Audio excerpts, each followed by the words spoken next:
Siap, siap. Assalamualaikum warahmatullahi wabarakatuh. Waalaikumsalam. Waalaikumsalam. Terima kasih Bapak Ibu atas waktunya. Langsung saja ya. Saya akan melakukan pengimbasan pengenalan mengenai AKM numerasi 2. 3. Ya. Kritis orangnya minanya Pak. Numerasi 3 ya. Nah, di sini ada konten domain AKM numerasi. Di antaranya yang pertama ada bilangan, yang kedua geometri dan pengukuran, yang ketiga aljabar, dan yang keempat data dan ketidakpastian. Nah, yang pertama yang akan dijelaskan mengenai konten domain AKM numerasi, yang pertama yaitu bilangan. Bilangan domain ini terdiri atas subdomain representasi, sifat urutan, dan operasi. Nah, bilangan ini biasanya terdapat pada kelas 2 SD hingga kelas 6 SD. Kemudian yang kedua, konten domain yang kedua, geometri dan pengukuran. Terdiri atas subdomain bangun geometri dan pengukuran. Nah, biasanya geometri ini dan pengukuran ini menyebar ke semua kelas, dari kelas 2 SD hingga kelas 10 SMA. Yang ketiga, konten domain yang ketiga yaitu aljabar. Domain aljabar ini terdiri atas subdomain persamaan dan pertaksamaan, relasi dan fungsi, termasuk pola bilangan, serta rasio dan proporsi. Nah, untuk subdomain persamaan dan pertidaksamaan serta relasi dan fungsi dinilai dari kelas dasar hingga kelas tinggi, sedangkan rasio dan proporsi hanya pada kelas menengah, yaitu pada kelas 6 SD dan kelas 8 SMP.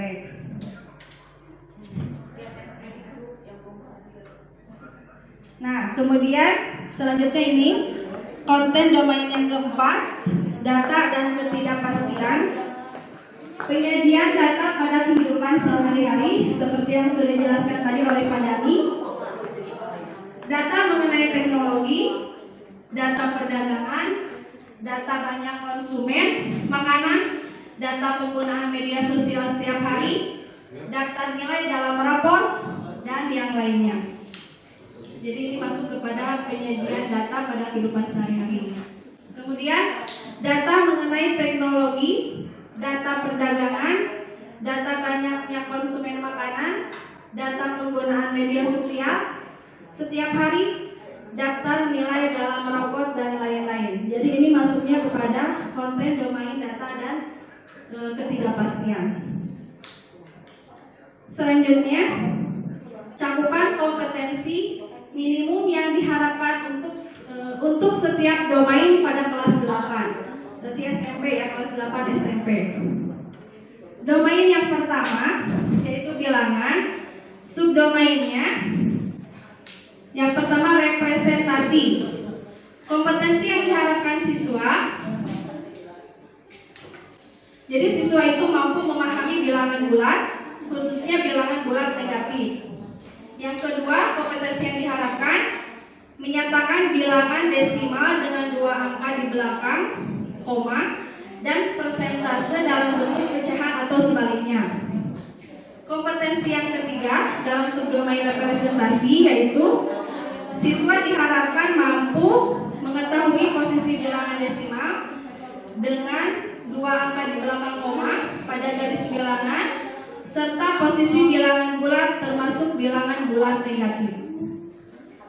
Sekarang subdomain sifat urutan. Kompetensi yang diharapkan siswa mampu mengurutkan beberapa bilangan yang dinyatakan dalam bentuk yang berbeda.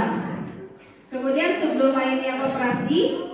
Kompetensi yang diharapkan siswa mampu menghitung hasil penjumlahan atau pengurangan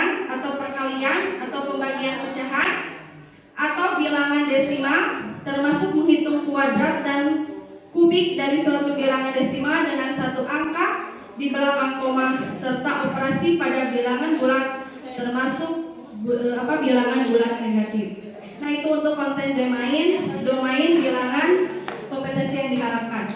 Baca semuanya. Turun batas.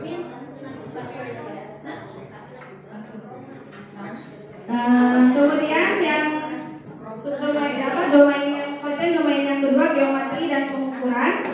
Subdomainnya yang pertama bangun dan geometri. Kompetensi yang diharapkan siswa. Yang pertama, siswa diharapkan mampu menghitung luas bangun data atau komposisi. Yang kedua, memahami sifat-sifat bangun datar dan hubungan antara bangun datar serta dapat menggunakan teorema Pythagoras. Yang ketiga, mengenal limas, kerucut, dan bola. Yang keempat, menghitung poluan ruang dan luas permukaan, baik itu balok, kubus, prisma segitiga, tabung, dan bentuk komposisinya yang lainnya. Nah, ini untuk konten domain, aljabar, dan data ketidakpastian. Kompetensi yang diharapkannya, yang pertama, menyelesaikan persamaan linier satu variabel dan dua variabel dalam masalah sehari-hari. Yang kedua, menyelesaikan peletak samaan linier atau satu variabel. Kemudian kompetensi yang diharapkan data dan ketidakpastian. Yang pertama, membaca. Siswa diharapkan mampu membaca, memetik informasi dari data yang disajikan dalam bentuk tabel, diagram batang, dan diagram lingkaran, termasuk pula cara pengumpulan data dan cara penyajiannya. Kemudian satu lagi, siswa diharapkan mampu menghitung peluang kejadian sederhana.